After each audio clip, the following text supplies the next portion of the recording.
Assalamualaikum warahmatullahi wabarakatuh. Perkenalkan, nama saya Vivi Magfiro Esos MM. Saya selaku guru mata pelajaran sosiologi di SMA Negeri 1 Duku Puntang, Kabupaten Cirebon, Provinsi Jawa Barat.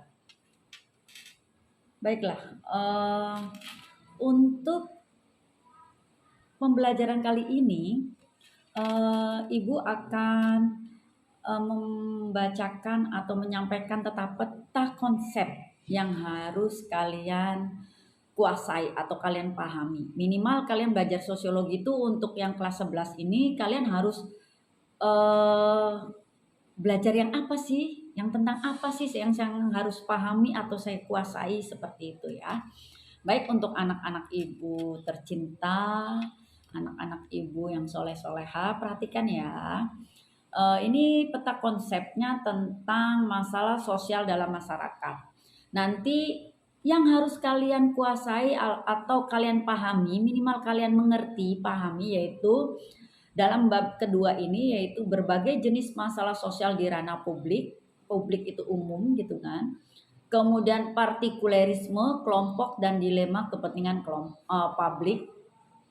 Kemudian ada faktor-faktor penyebab masalah sosial, kemudian ada dampak atau pengaruh permasalahan sosial, dan ada pemecahan masalah sosial. Kemudian akan Ibu sampaikan sekilas, lalu kalian bisa dipahami menurut bahasa pemahaman kalian masing-masing yang berkenaan dengan masalah sosial. Apa sih masalah sosial? Masalah sosial adalah suatu ketidaksesuaian antara unsur-unsur kebudayaan atau masyarakat yang membahayakan kehidupan kelompok sosial, gitu kan. Kemudian ada faktor-faktor yang menyebabkan terjadinya permasalahan sosial. Nanti ada faktor internal, faktor eksternal yang menyebabkan masalah sosial. Nah, di sini ada akibat dari perubahan sosial. Salah satunya adalah yang menyebabkan masalah sosial itu nanti ada perubahan demografi penduduk, ada perubahan ekologi, ada perubahan kultural, seperti itu ya. Demografi itu apa? Demografi itu yang berkaitan dengan komposisi penduduk. Komposisi penduduk itu jumlah bisa mempengaruhi dari suatu wilayah atau daerah yang diakibatkan jumlah posisi penduduknya bisa berubah atau bertambah atau berkurang.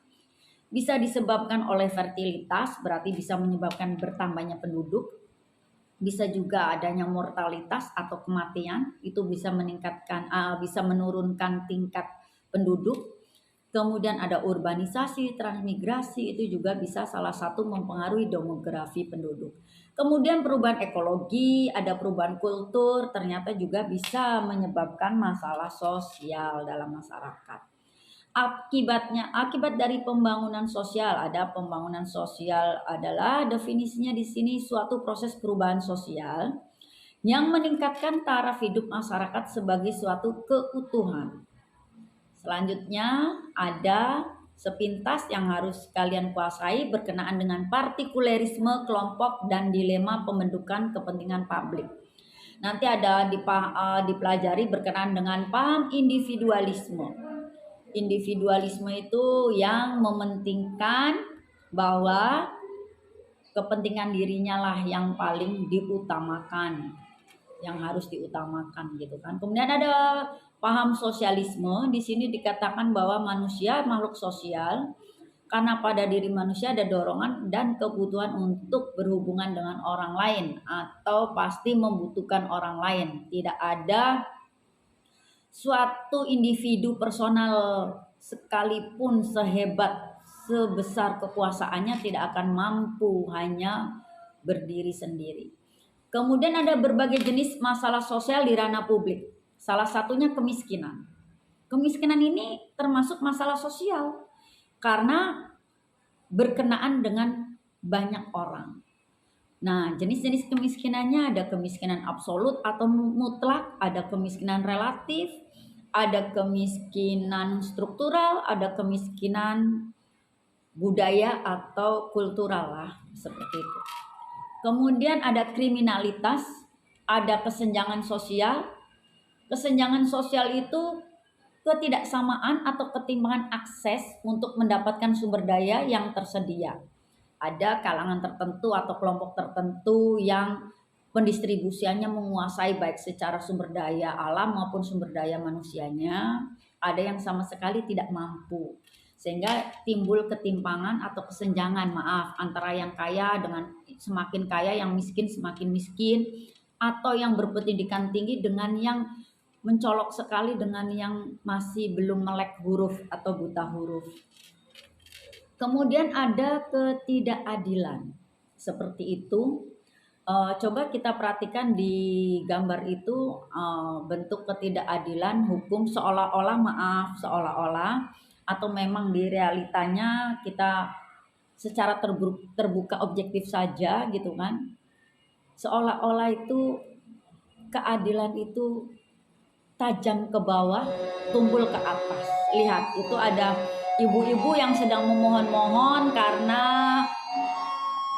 mengambil kayu sehingga dihukum berapa bulan seperti itu ya. Kemudian dampak permasalahan sosial di situ ada penyakit menular dan keracunan makanan, bunuh diri dan penyakit jiwa atau depresi gitu kan. Ada kenakan remaja atau juvenile delinquency, perceraian atau broken home, ada konflik, ada disintegrasi sosial, polarisasi sosial. Setelah dari permasalahan, kita juga harus mempelajari apakah ada pemecahannya dari masalah sosial tersebut. Nah, pertama ada pemecahan masalah bersifat preventif. Artinya bahwa masalah sosial itu belum terjadi sehingga dicegah supaya tidak terjadi masalah sosial seperti itu. Kemudian ada yang bersifat represif, artinya bahwa masalah sosial itu sudah terjadi sehingga bagaimana cara penanganannya, gitu kan.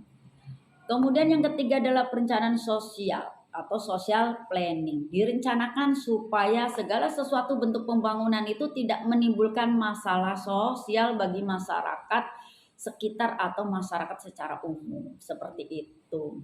Oke, Ibu, sekian itu saja tentang bab masalah sosial dalam masyarakat.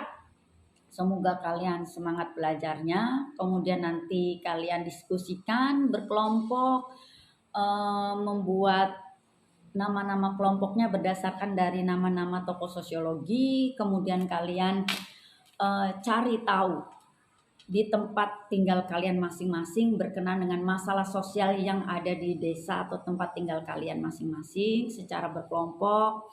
Nanti dipresentasikan rumusan masalahnya apa, pembahasannya bagaimana, pemecahannya seperti itu. Ya, Ibu doakan kalian sehat selalu.